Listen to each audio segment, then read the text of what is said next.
pensar, bueno, ¿qué está pasando en nuestros países? Argentina, México en este caso, pero también en la región, y lo que vemos es que de repente,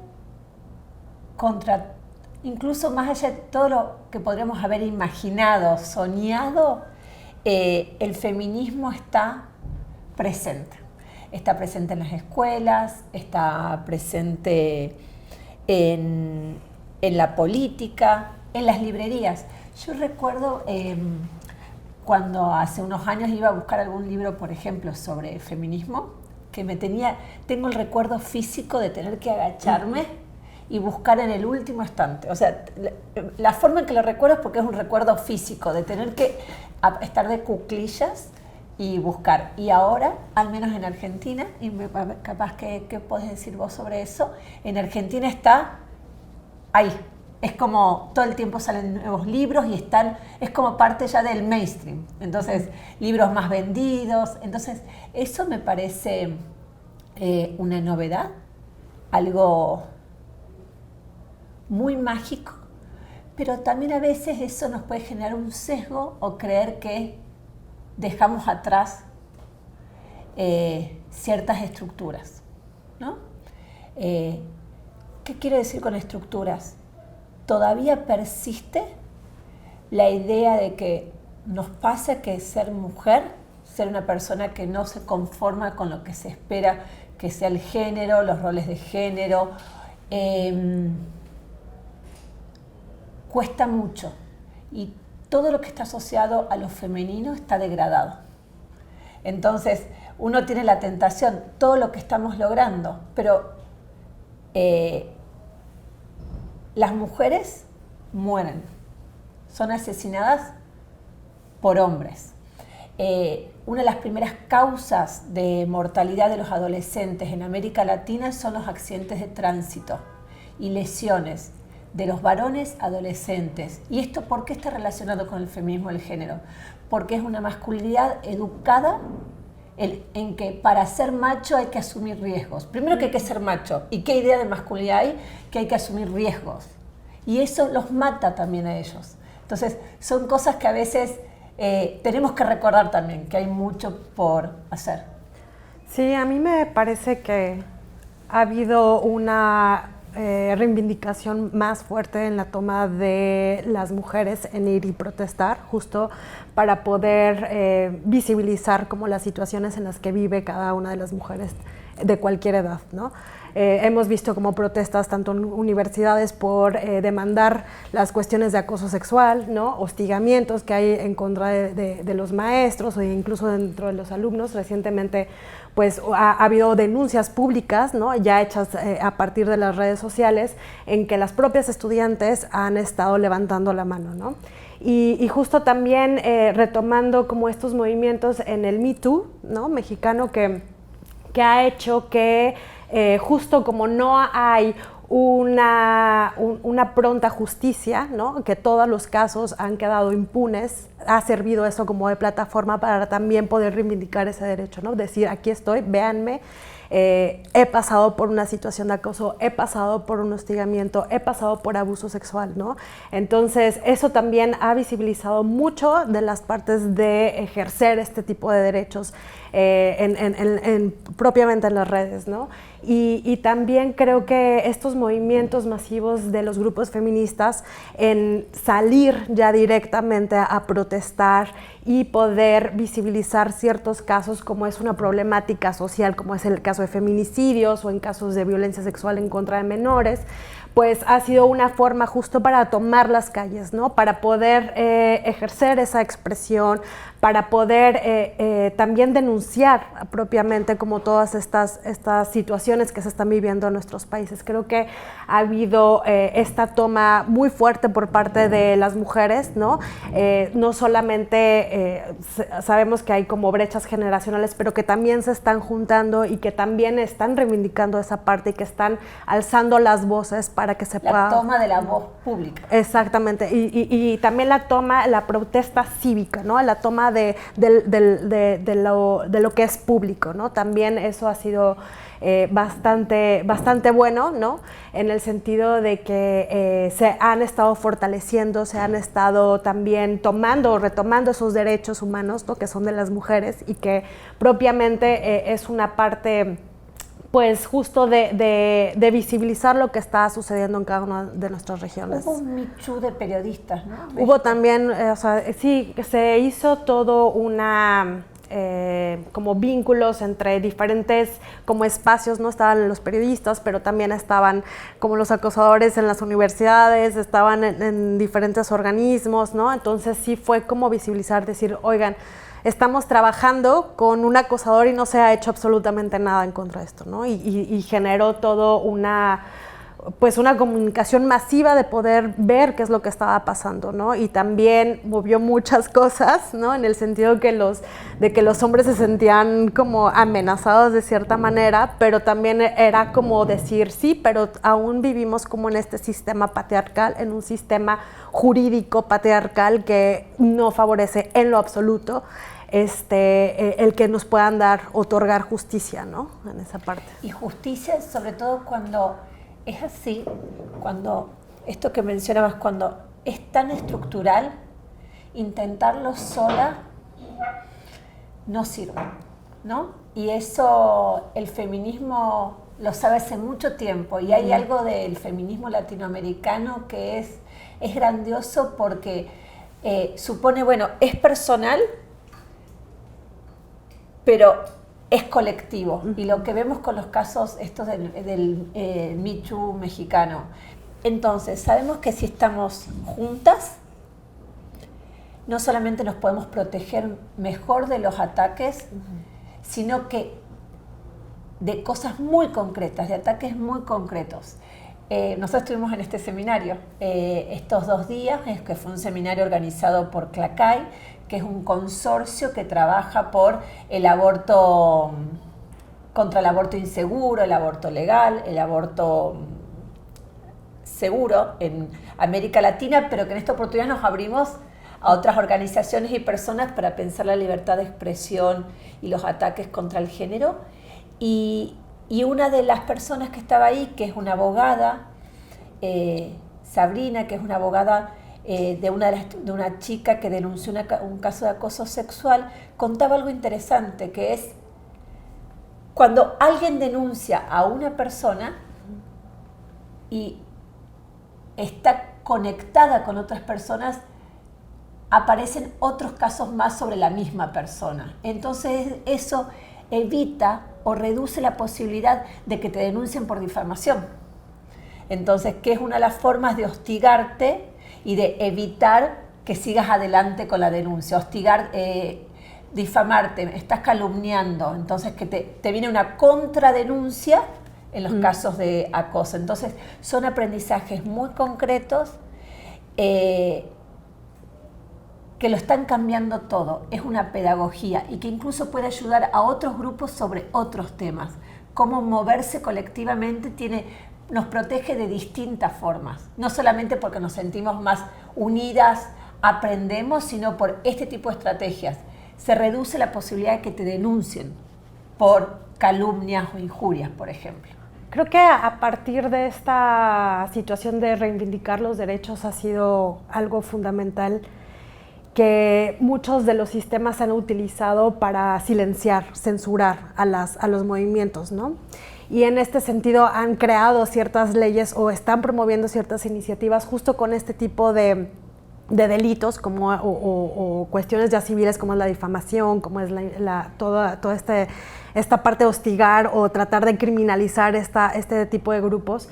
Y finalmente, o sea, yo creo que muchos de los estados en sí que ya han ratificado tratados internacionales y que se ha visto que este tipo de cosas de difamación pues no es algo, o sea, que va en contra de los derechos humanos, en contra de la libertad de expresión, en contra de ejercer esta parte de protestar, de asociarse, de reunirse, pues no son nada compatibles con lo que es el sistema pues regional, ¿no? O sea, de cada uno de los estados. Y entonces eso hace o crea que los efectos limitan más el derecho a protestar y empiezan a criminalizar, y que justo empiezan a hacer una persecución en contra de ciertos movimientos en específicos, ¿no? Como lo que hemos hablado en la cuestión de informar a la gente, ¿no? sobre algún tipo de derecho a la salud, que es básico, que todo el mundo también conozca. Pero como no están dentro de la agenda política o no está dentro de lo que es algo de interés público para el gobierno, pues entonces empieza como a haber esta criminalización, empiezan a haber ataques, empieza a haber toda una estrategia para presentar denuncias en contra de grupos o colectivos específicos, e incluso ya muy particularmente en contra de los individuos, ¿no? Que eso provoca justo que haya una censura, ¿no?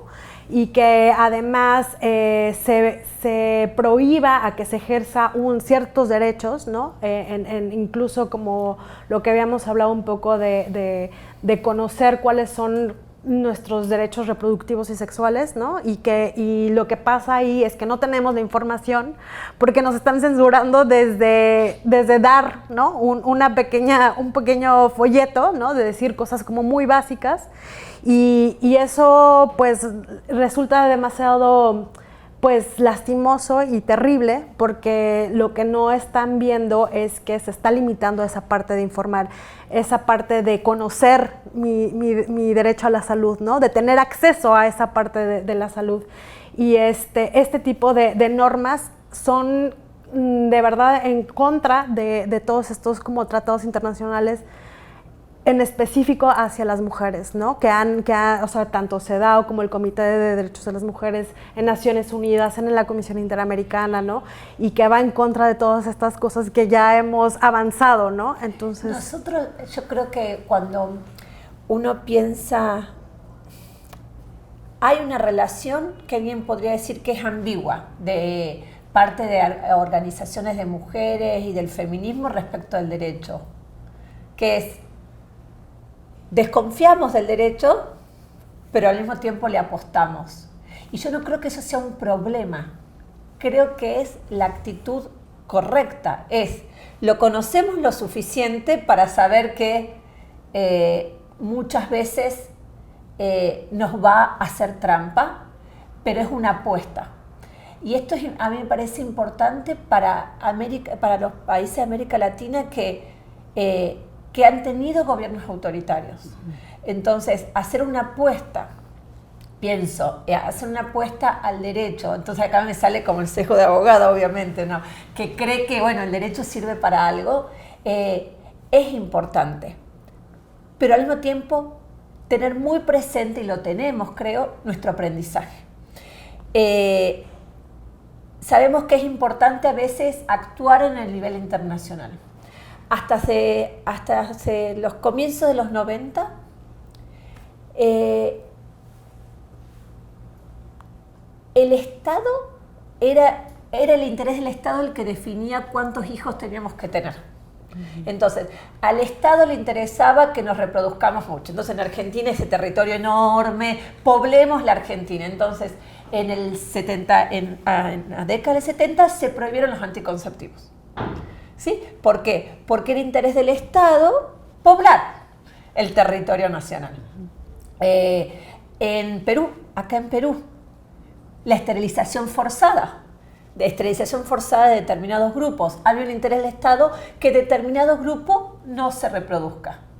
Y ese interés a veces puede ser más legítimo, poblar el país, o algunos tan siniestros como no quiero que tengan más hijos campesinas o indígenas. Pero era el interés del Estado.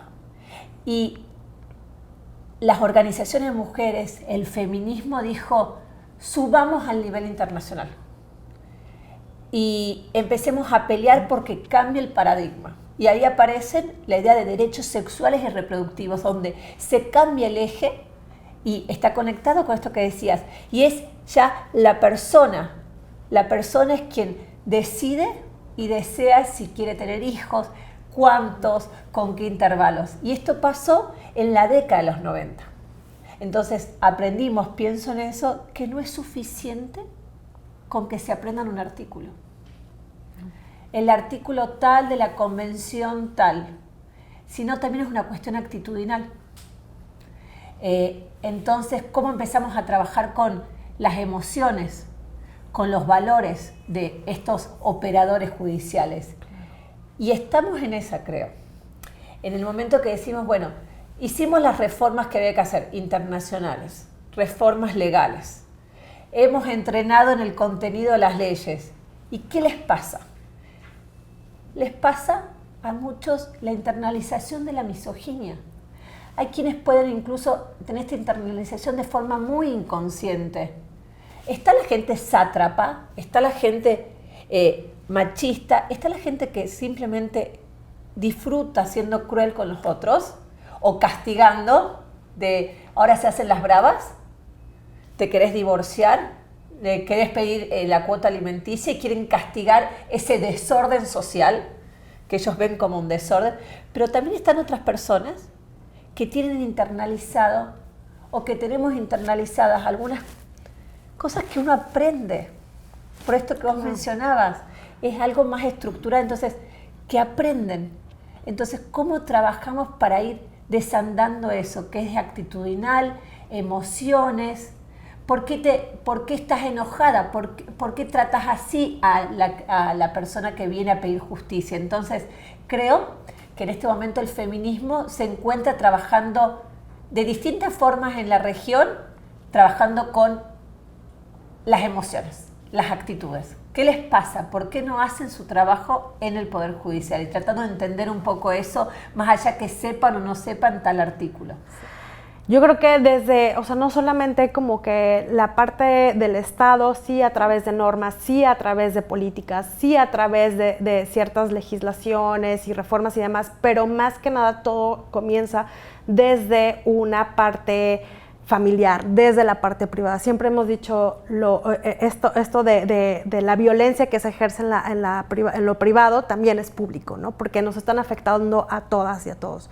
Y el hecho de la omisión del Estado, el no darse cuenta de que esa violencia es sistemática, es reiterativa y que además está dañando al sistema, a toda esta parte de la población, ¿no? de mujeres, el omitir eso ya lo hace parte de esta acción violenta institucional, ¿no? A mí siempre me pareció bastante curioso porque uno tiende a sobreadaptarse, ¿no? Pero cuando uno toma un poco de distancia es, ¿cómo es posible que se admire tanto la maternidad, se la festeje? El Día de la Madre es como un gran momento en nuestros países y al mismo tiempo se intente con leyes forzar la maternidad. Es decir, ¿cómo podemos valorar socialmente la maternidad si la forzamos?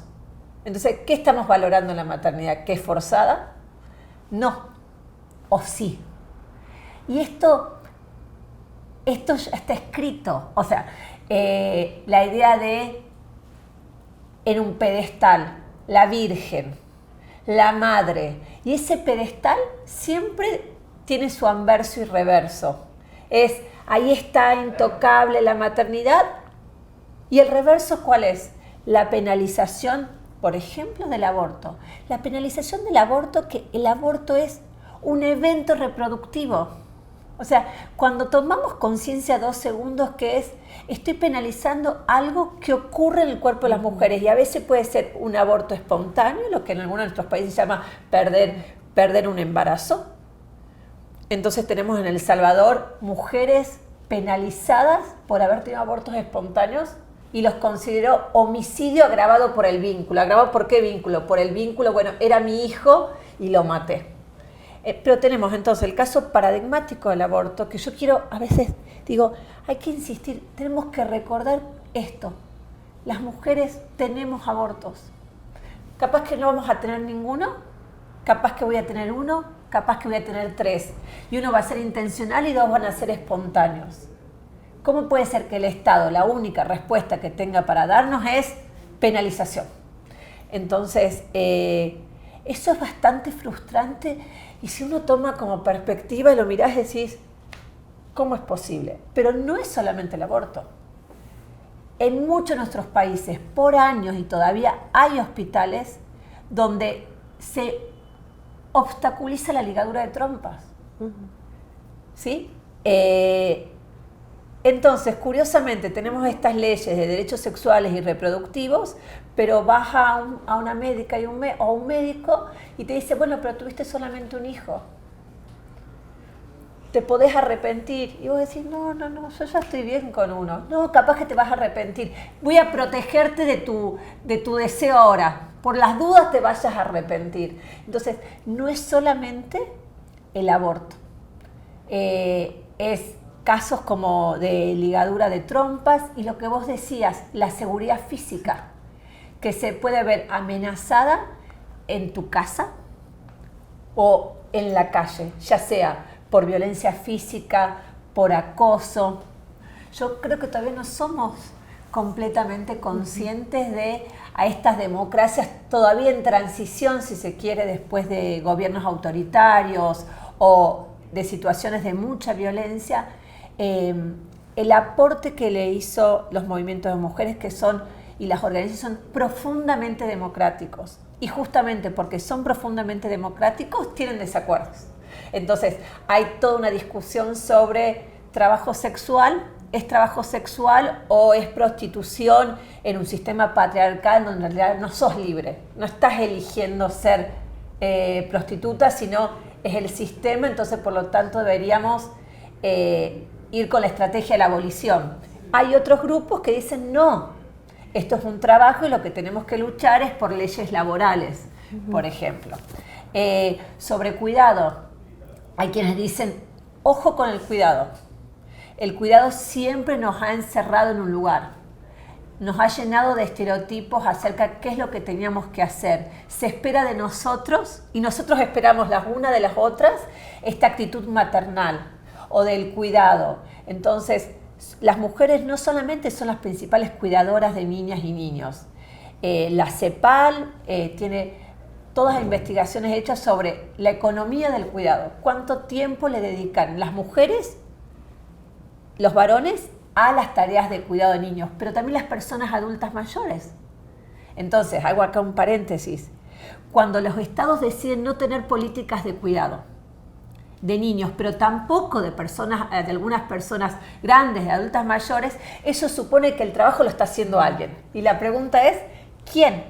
Pero volviendo a los desacuerdos, entonces, eso hay un acuerdo. Sabemos que hay una economía del cuidado, que es todo lo que el Estado decide que no se resuelve o que cada uno se las ingenia, en realidad recae sobre ciertos grupos, que son las mujeres, las personas gestantes, pero ¿hay desacuerdos en el feminismo, en el movimiento de mujeres? Sí, porque hay quienes creen que nos tenemos que correr de esa asociación Mujeres Cuidados porque justamente nos ha encerrado en un lugar, y otros que tienen que piensan más en términos de un proyecto político.